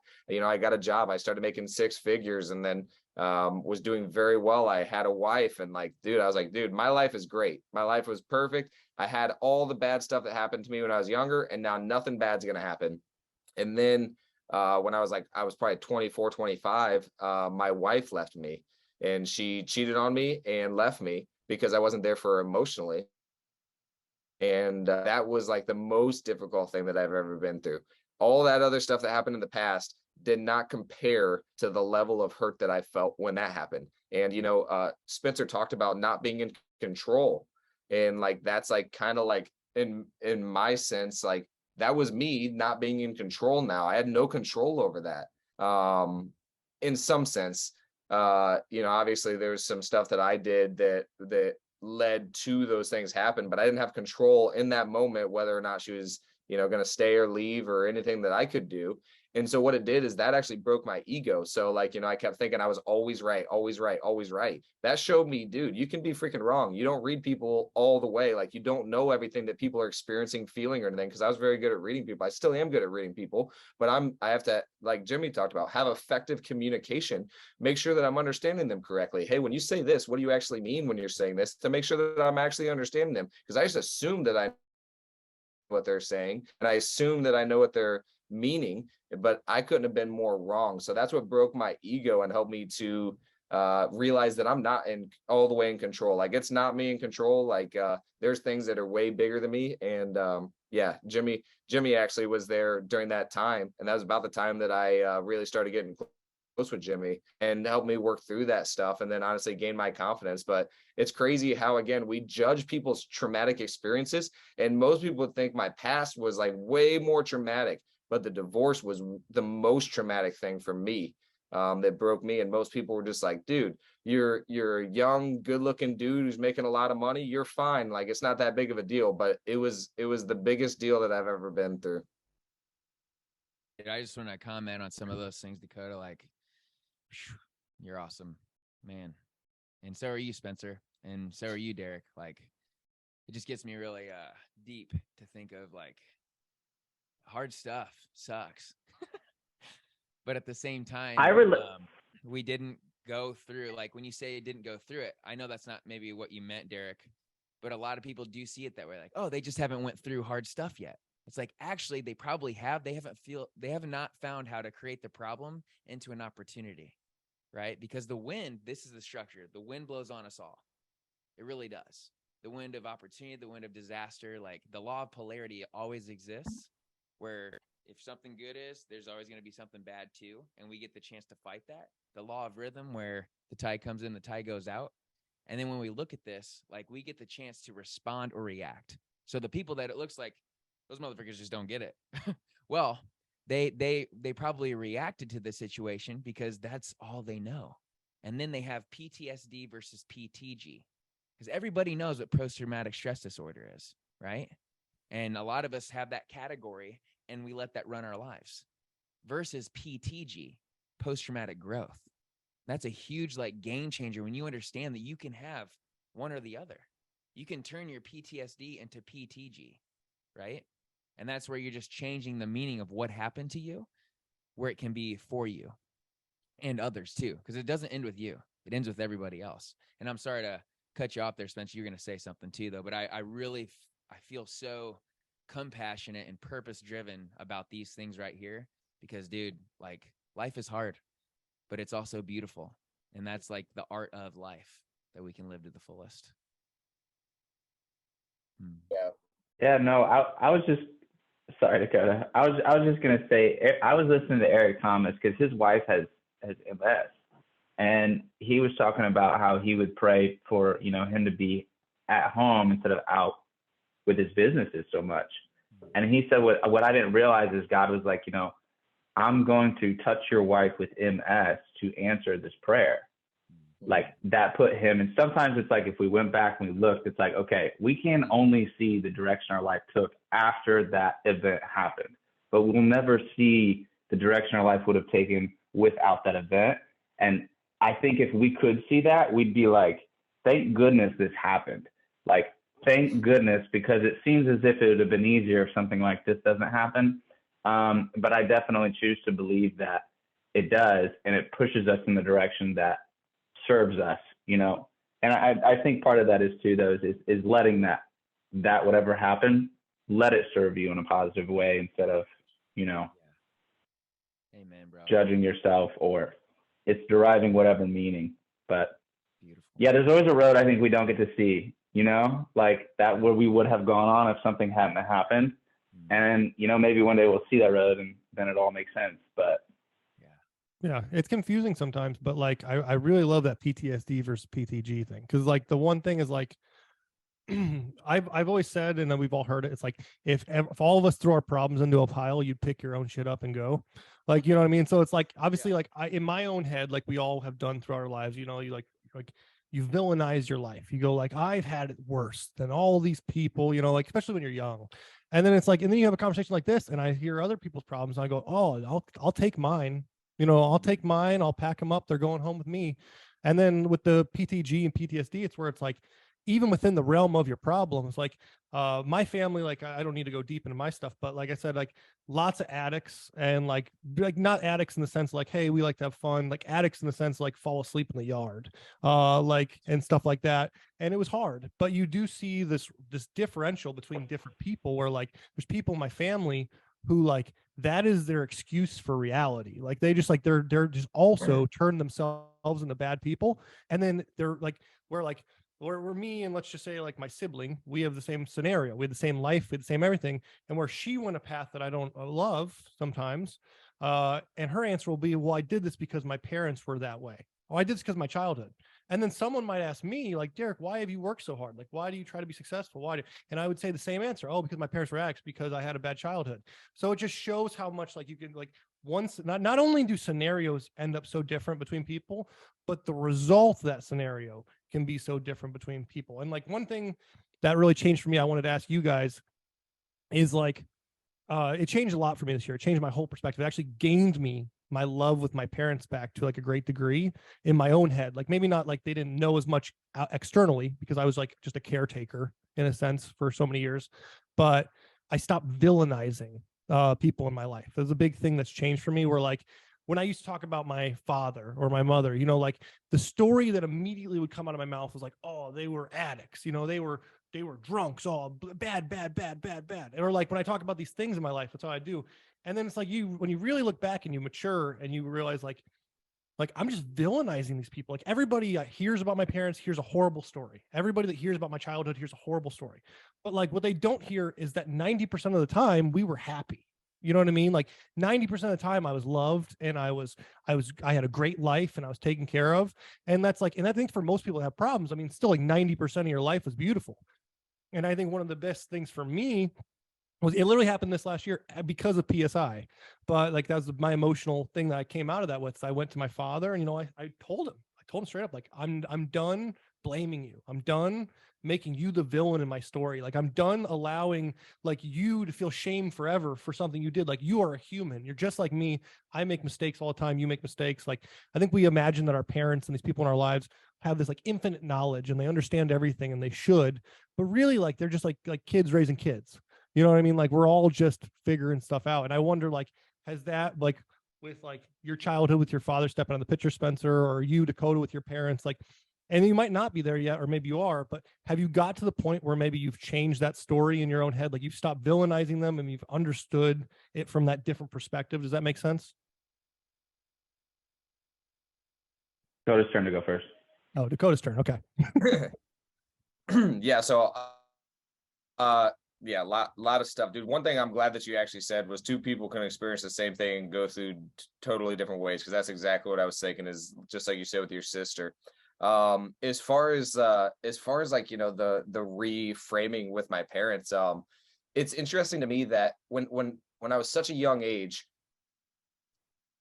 my memories are only so let me just actually rephrase this. So your emotions is how you actually go back to your memories. So the only time that you can actually remember anything is if you remember how you felt or what emotion you were going through in that moment. So what's difficult for me is whenever I cut off the emotions at such a young age, it's hard for me to remember going back to the good stuff. The only time that I remember anything is when it was so traumatic that I could no longer suppress emotion or not feel emotion anymore. So that's the difficult part for me, is that it's very difficult for me to remember a whole lot of good things, because I again just was trying to be very logical. I stayed out of emotion as much as possible. So the only thing that I like recollect is that negative experience a lot of times. I do know, obviously, like, there was so much good stuff that my parents instilled in me 100%. And I know that my parents loved me and cared about me. And I believe that 100%. One thing that I do remember that they did very well for me is that they instilled in me a very high self-confidence. And I would say me and my sisters have a high self-confidence because they really did believe in us. And so that's something that they did believe in. They said, hey, like, I might not have went to, high school or anything. I might not have done this. I might not have, been the best, but like, you kids are so smart. You guys can do anything you want. You guys are special. Like they continued to like put that in our brain, to where like they knew that we could do more. And so that's something that I really remember from my childhood, is that they said that so many times. You're so smart. You're going to be great. All of those things. That's something that I know did affect my future. But one thing that I did want to mention too is that emotions, like I talked about, emotion goes back to your memory. There's actually only one neural pathway that goes back to that, which is interesting, is your emotion to your memory. But the interesting thing is your memory, there's only one that goes to your future. So realistically, we learned this at TEDx as well. The only way that you can change your future is if you change your emotions, which you can control. You can't control your memories or anything. And then that reminds us of something that we learned in Psi.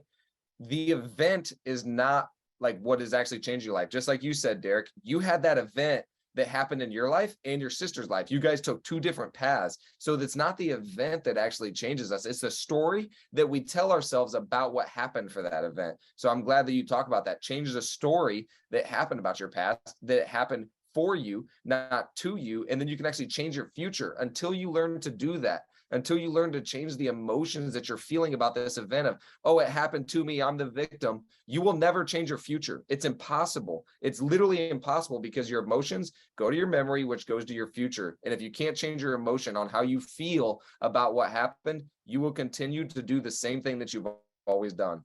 Yeah, and I think people live in that. They really do, because it's like I had my own problems with substance abuse and addiction for a little while. And luckily my beautiful wife, she helped me out of that, and it was a good for me.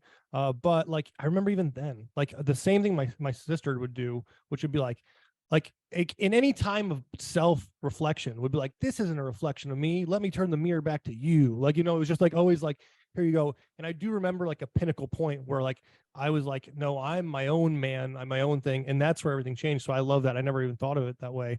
It's like it's funny the way memories last. Like my very first memory, similar to yours, like a bad one, it's like I don't even remember it. I just remember like flashing red and blue. And it took me forever throughout my life to figure out what it was. And it was like my dad getting pulled over for a DUI. And I was 3 or something like that, or 2. And it's just like I don't remember even the event. I just remember like the outside the windows of the car, red and blue flashing super bright in the middle of the night. My mom told me later on that it was like my dad got pulled over drinking drunk. And it's so funny how like you said, your brain latches on to the negative, and then and it's just because the emotion of it, because there's this heightened effect of it. But like the one thing where I'm trying to do myself, and I wonder if you're trying to do, and Spencer, like the same thing for you, is when I think of my past, though those might be the heightened emotions, I'm almost like I'm just trying to self-reflect in a way where I don't allow those to be the first thing. So like when I go like you said about Dakota about your mom, they instill this stuff enough. I'm sure you have memories of happy moments, like watching movies or something with your parents. Like when you think of your past, like you're just like getting to the point where like no longer is the first thing that blips in your mind or the first thing that comes out of your mouth that negative part of the story. It's the like, oh, I remember this time we were watching, Beauty and the Beast, and it was a beautiful night, and we had like, like, because those things did happen, and like, you know what I mean. So it's like it's so hard to do, but I think that when you get to the point where you can kind of realign your thought, or at least like change the emotion of how you feel of your childhood, you find that the memory that pops in your head, maybe that's what I mean by the like stopping the villainization. It's like stopping the negative emotion I have towards my past changes the memory that comes to the surface when I think of my past now. Like I think about like being on a boat with my dad and like, stuff like that, and not like bad stuff that we could go into. Right.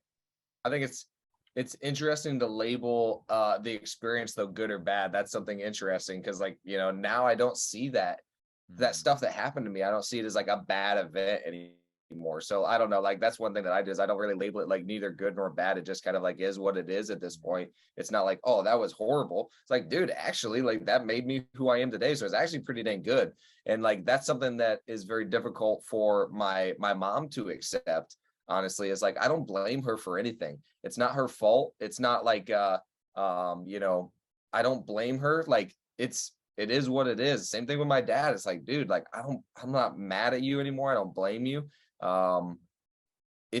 You did these things and now we move on from it. And it doesn't mean that we don't talk about it or how it makes us feel or anything like that. But it's not like it's like, oh, that was good or bad. And like you raised us wrong or you raised us right. I mean, based on results, it worked. So, I mean, it's up to us. And this is something that I always like to remind people. And I'm not a parent yet, but I think that I will be a good one because I'm not going to try to stop my kids from going through these struggles or anything. I'm not going to try to stop them through hardships or anything. Do I want them to go through that traumatic experience? Obviously not. But at the same time, if they do go through something like that, I'm going to help them work through the mindset through it, because that's at the end of the day, the only thing that actually matters is it's not the events. It's your mindset. It's your story that you tell yourself about that event. And my parents helped me to create the right story. It might have took a long time and, a lot of different things, but like they continued to work to help me work through that stuff and create the right story. And they tell me all the time how much they love me and they're proud of me and like different things like that. So it's not like I blame them anymore, but I don't see the experiences now as either good or bad. It just kind of is. Yeah, I love that. One thing I'd say too, I love what you said, your verbiage, Derek, on villainizing, right? And I can share my story another time because I know we've been on here for a while, which is amazing. But just like the villainized part of what your parents put you through, but everyone's doing the best they can with the resources they believe they have, right? So when I look at my mom and she left when I was 10, like that was a part of my story for a while, even when I was gaining a new higher perspective, right? And like, I still love her. I don't hate her for it. Like it sucked, like not having her in my life.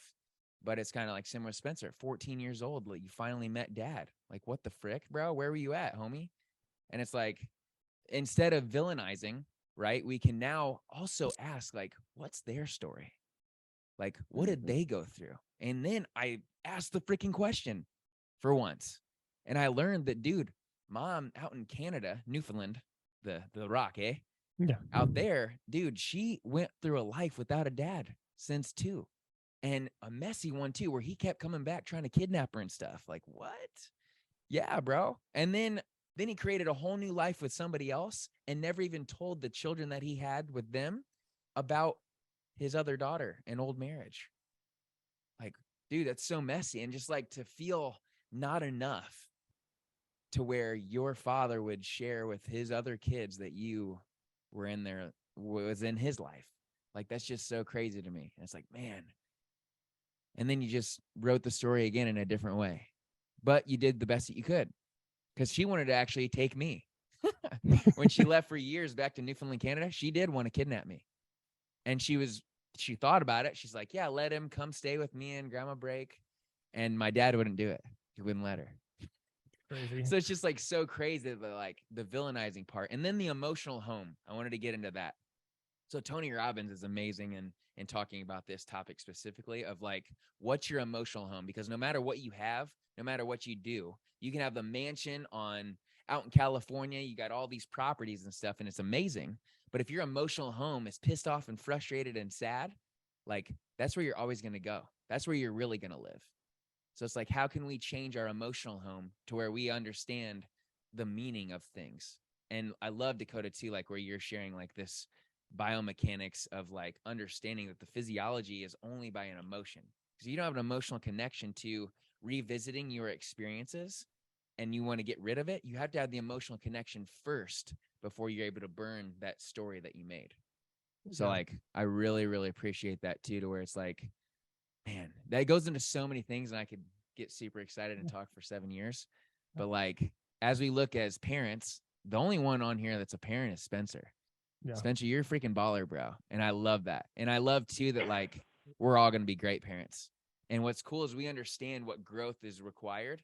Because if you look at the good old caterpillar, classic story, where they're going through the cocoon experience, if you help it at all, it will literally die. It will not develop the wings and stress that's necessary for its wings to develop and fly. So that's what we all need to understand too, not just as a parent, but this is the example that I'm going to use, is that when you're a parent and your child is going through something, a lot of times the parent will save them and take them out of it, not just for the kid, but for themselves, because it affects them too, right? So our opportunity is to let them grow through it. And like Dakota said, talk through the mindset of it, which I'm sure you do, Spencer, but also too, like with our friends, dude, sometimes we're just saving them, right? Because it affects me too. I don't want to hear about it, right?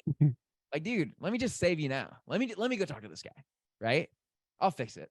I'll knock him out, whatever the dynamic is. So it's like, we have got to detach, because it's contributing, but not responsible is really the structure that I'm talking about. Contribute, but you're not responsible for the results on that. So I just love that that opportunity for all of us to really love at another level.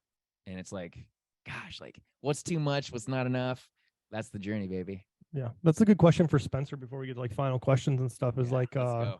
Like you have kids, and it's like, you know, I see perspective from different. I have one of my guys I work with, Rob, his daughters will do crazy stuff, like jump off the top of the jungle gym. And he's always said, like forever, he's like, I don't care if they break a bone or something, like, let them do it. The other day, his daughter broke her arm, and, you know, he was like happy about it. He was like, not fine. That was, but like genuinely, he was like they need these experiences. And it's like, it's so hard. Cause like, I imagine myself becoming a parent, and like, there's this mixture of like, I want to save these kids from these things, but then you also realize, like looking at my own life, like if I was babied from everything, would I be the man I am today? And like, if you have a son, you have a daughter, like you want to give them good perspective so they can have a happy life. And like, that's really hard to do. So Spencer, I didn't know if like in your parenting, before we get to final questions, like, do you find this is something easy to do, hard to do? Like we talked about before, like keeping technology away from them, but also making sure they get enough of it, so they're like in the system, and like making sure enough trauma gets to them, but like the right kind of trauma, like, you know what I mean? Like, I don't know how to word it right, but you know what I mean? Yeah, I think it's, I would say the hardest thing, every parent wants to judge themselves.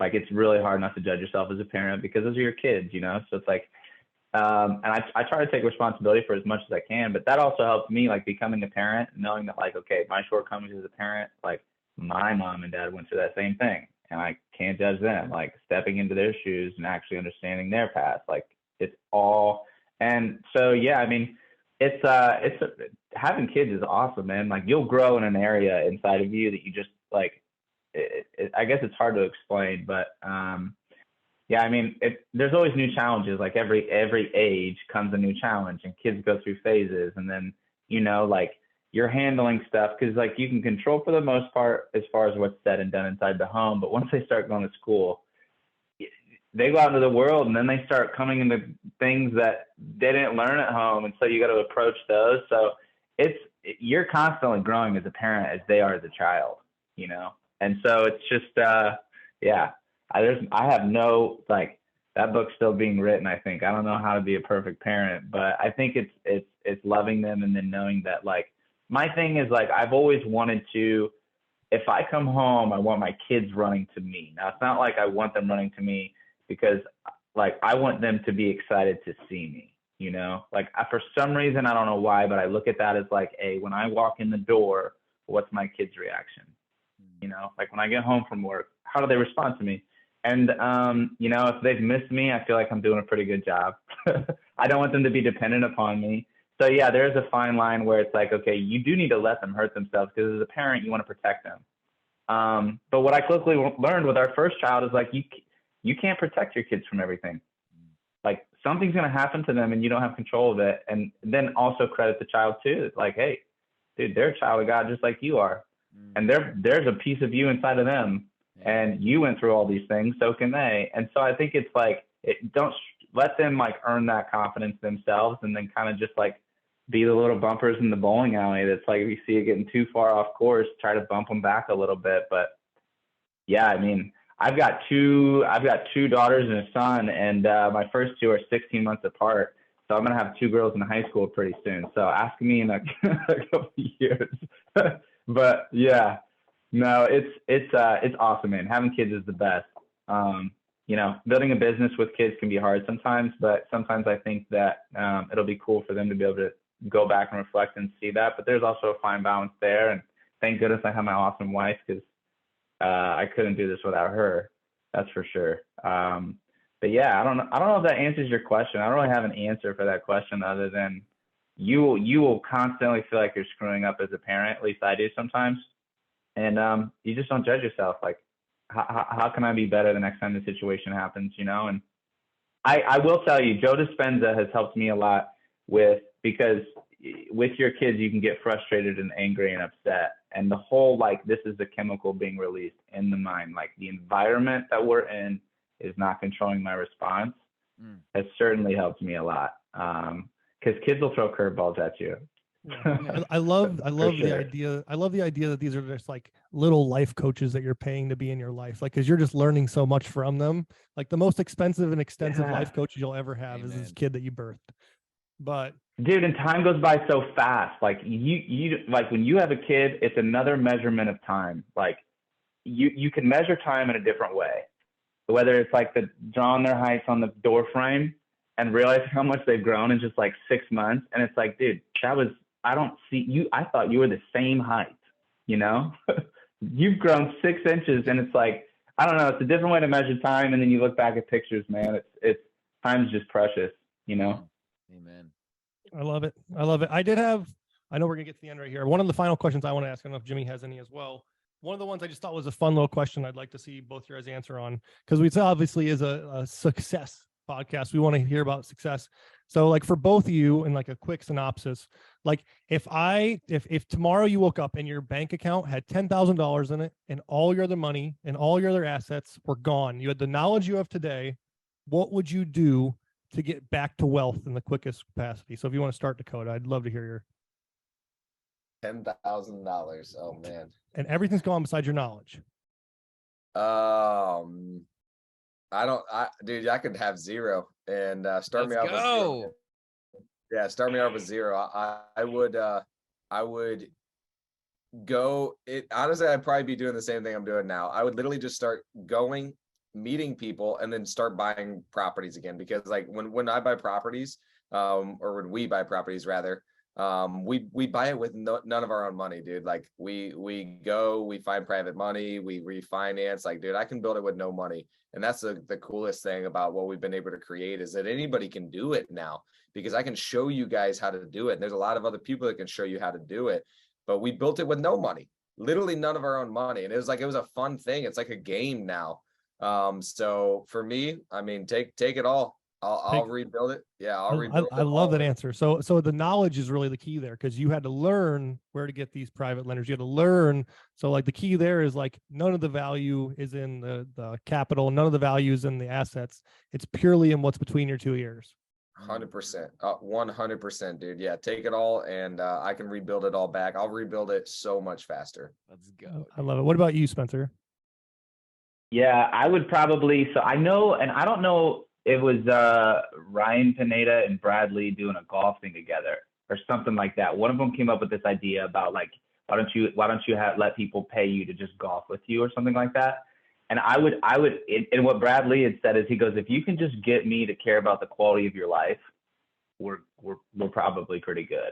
And that's probably like, that's the first thing for some reason that's popped into my head is like, if I can just get time with someone like that, if they can care about the quality, now that might be extremely selfish, but if we're just talking like strategic and like, I don't know, I've lost everything. Great answer. Like, if I can get you to care about the quality of my life, then we'll probably get back to where we were and way more, you know? So I don't know if that'd be dinner, lunch, golf, whatnot, but yeah, that's probably it for me. I love that. Because it's like my immediate answer in my head is that people are going to be like, well, you know, I take that 10K and because of my experience, I would put it in this exact investment. And then I would move that investment 3 months later into this other investment. I'm like, but really like the answers right away are like, you know, I would just, you know, I don't need any money. You know, I just did my knowledge. My knowledge is the key that I have here. And the other one I hear, which I talk about all the time is like you, Spencer, is relationships. So it's like knowledge and relationships are more powerful than everything we can have. And this is where like people crap on doing like self-development courses and going and meeting all these people. And like, you know, they don't understand it, but like, look at that. I mean, two very successful, like wealthy people who immediately say, you know, relationships and knowledge. That's all I would seek. I love it. Any thoughts, Jimmy? Yeah, I'd buy a Rolex with my 10K and then I just keep going for free. Any thoughts, Jimmy? Any thoughts? I mean, I love everyone's perspective, and like, no matter what it is, you can take it all away. I've got everything in Christ, so that's fine. I love that. Like, I have eternity. So yeah. And when you look at it like that too, like, it's like King Solomon. I mean, he said he had everything. He had one wish that God allowed him to have. And he could have asked for anything, like, oh, dude, give me all the real estate, like whatever. But instead, it was a selfless request of, Lord, give me the wisdom to lead your people.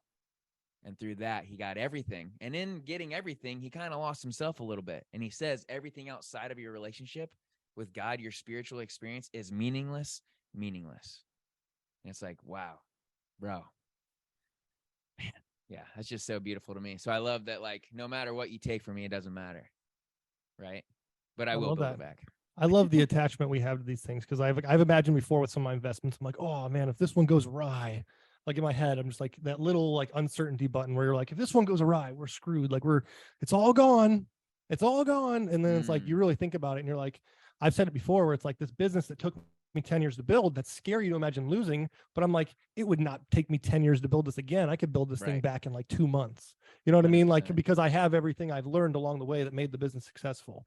And I think that's beautiful. I love that, guys. I love it too. It's like being open to everything and attached to nothing but God. Yeah. That's the only thing. It's beautiful. I love it. Well, thank you guys for coming on here. I really had so much fun. We're definitely going to have you guys back on again, maybe with different people. Like the whole goal is just to continue transitioning through people over and over again. We didn't get into the spiritual side that much with you guys today, which was really a big plan. So it just shows how much we have to talk about. So we're going to have to do this again. Derek, should we end it in prayer? Go ahead. You spiritual? You lead, my brother. You want me to dial in or hang up? You handle it however you want to.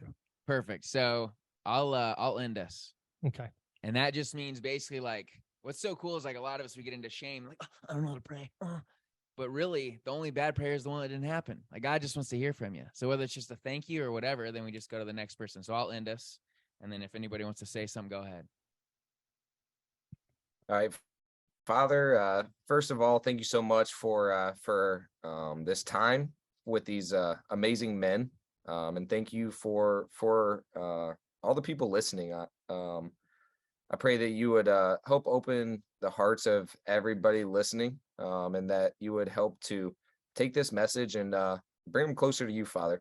I pray that you would help to remind everybody that they're born to do something great with their lives and that you gave them gifts and that it's okay to use them and to share them with the world. So I pray that you would open the eyes to every single person listening. And thank you again for this time. I just want to say thank you, God, for what you've given me this last year, for revealing yourself to me. I spent so much of my life in search with no answers. And then now that you've revealed yourself to me, the amount of beauty and things that have came into my life in the last year, It really is abundant. It really is beautiful.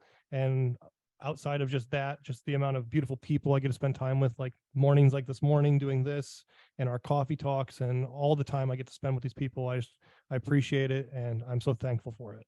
Awesome. God, I want to thank you for the individuals on this Zoom with me, Lord, and Dakota, Derrek, and Jimmy. Lord, I thank you that you put them in my life, and God, I pray that you bless theirs, and all who they serve. And Lord, again, also anyone listening to this, God, I pray that they feel your presence and what we've said, and Lord, let it help them in aspects of their lives.